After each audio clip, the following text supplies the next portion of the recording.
सभी दर्शकों को नमस्कार। अब आप देख रहे हैं विश्व के इंडिया टीवी न्यूज में आपका स्वागत है। विकास चंद कश्यप नजर डालते हैं कुछ खास खबरों पर। खबर जनपद वाराणसी से आ रही, जहां आपको बता दें 9 दिवसीय सतचंडी महायज्ञ एवं शिव पुराण महापुराण कथा का कलश यात्रा संपन्न हुई। आपको बता दें वाराणसी आध्यात्मिक काशी एक अलौकिक नगरी मानी जाती है। यहाँ पर सभी देवी देवता विराजमान हैं।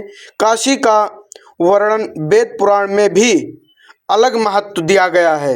इस नगरी के शिवपुर क्षेत्र, जो कि पंचकोशी परिक्रमा के चौथे पांडव शिवपुर में स्थित है, अत्यंत प्राचीन मां अष्टभुजी मंदिर है। महाअष्टभुजा मंदिर में विगत वर्षों की भांति इस वर्ष भी मां के इस प्रांगण में गुप्त नवरात्र के शुभ अवसर पर 9 दिवसीय सतचंडी महायज्ञ एवं शिव महापुराण कथा के शुभ प्रारंभ होने से पहले मंदिर प्रांगण में गजानन भगवान का आवाहन किया गया।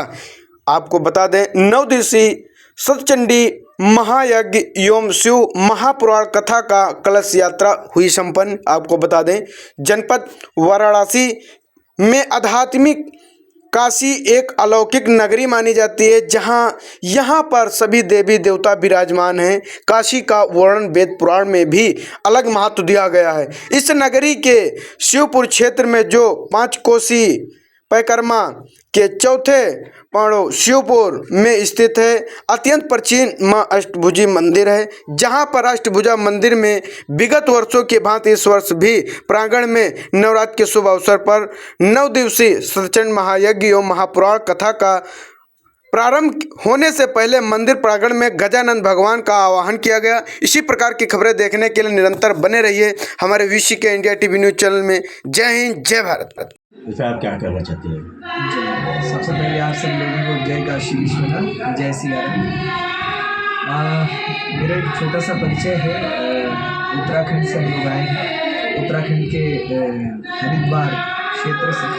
हरिद्वार में वर्तमान में आश्रम है राधा कृष्ण कृपाधाम, और हमारे पिताजी और जो अष्टभुजी सेवा समिति है उनकी ओर से यहाँ शिव महापुराण की कथा के लिए हम आमंत्रित हैं।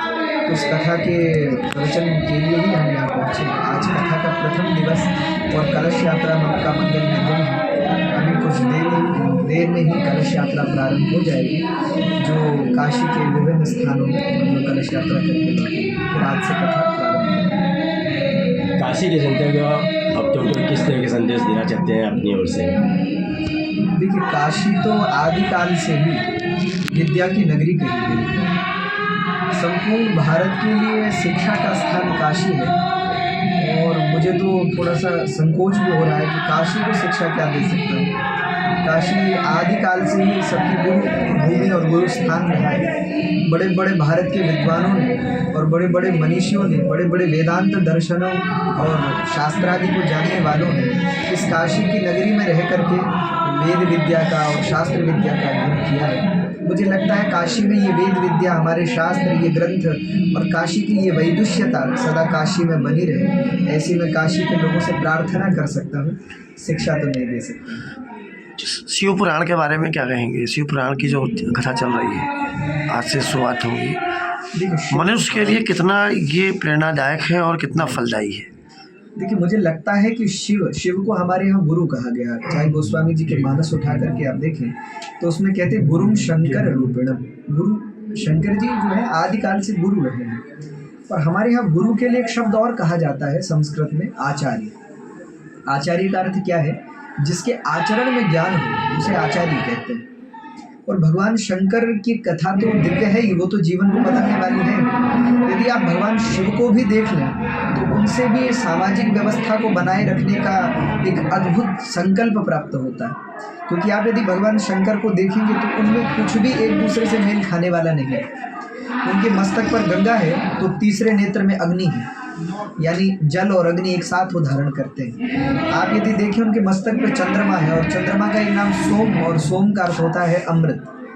तो मस्तक पे अमृत है, और गले में अगर देखें तो गरल, विष, कालकूट भगवान ने धारण किया। तो जल और अग्नि एक साथ रखते हैं, अमृत और विष एक साथ रखते हैं, शस्त्र और संगीत एक साथ रखते हैं, डमरू भी है और त्रिशूल भी है।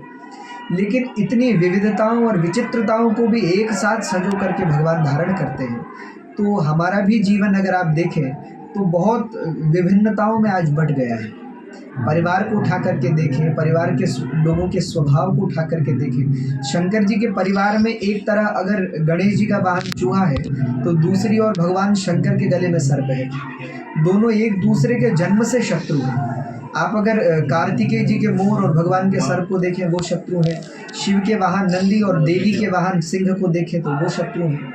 लेकिन इतनी शत्रुता को भी भगवान शंकर एक परिवार के रूप में संजो करके रखते हैं। तो इससे हमें शिक्षा ये लेनी चाहिए कि हमें अपनी गृहस्थी को, हमें अपने परिवार को, हमें अपने समाज को एक सूत्र में कैसे रखना है। समाज में सब एक प्रकार के लोग नहीं होंगे, सब अपनी विभिन्नताओं और विचित्रताओं में ही अंकित होंगे। लेकिन उन अनेक लोगों को एक परिवार में अगर हमें संग्रहित करना है, समाज को अगर हमको इकट्ठा रखना है तो कैसे करें, तो ये भगवान शिव से हमें सीखना चाहिए। और उसी को हम इस कथा के माध्यम से देखेंगे कि भगवान शंकर अपने परिवार को एकजुट कैसे रखते हैं। तो मनुष्य क्यों नहीं इसको अमल करता? देखिए, मनुष्य अमल करेगा, पर उससे पहले का सिद्धांत भी है चिंतन। सबसे पहले श्रवण, श्रवण के बाद है चिंतन, चिंतन के बाद है निधिध्यासन और निधिध्यासन के बाद है साक्षात्कार। पहले हम कथा सुनेंगे, उसके बाद हम चिंतन करेंगे, चिंतन के उपरांत उसे जीवन में उतारने का प्रयास करेंगे।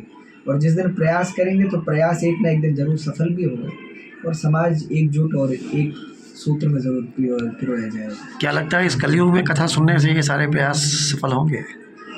देखिए, कथा तो आदिकाल से मुक्त करने वाली है। भगवान शंकर स्वयं कथा के सबसे बड़े वक्ता हैं। रामचरितमानस के वक्ता कह लीजिए या शास्त्र के वक्ता कह लीजिए, सबसे बड़े भगवान शंकर हैं।